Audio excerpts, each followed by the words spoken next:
Başbakanımızın da Öğretmenler Günü'nde duyurduğu gibi öncelikle emekli olan öğretmenlerimizin yerini boş bırakmamak amacıyla Ocak ayında inşallah 15 bin branş öğretmenimizi atayacağız. O konudaki çalışmalarımız devam ediyor. Hangi branşlara göre olacağını da daha önceki düzenlemelerimizde olduğu gibi en çok ihtiyaç duyulan branşlardan başlayarak belli bir oran dahilinde dağıtımları yapacağız. Teşekkürler arkadaşlar. Çok teşekkür ederim. Buyurun.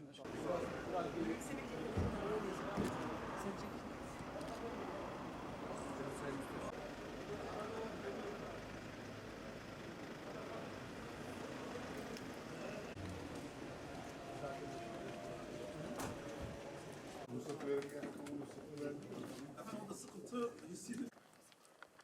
kolay gelsin. Sağ olun. Öyle mi? Maşallah. Evet hadi.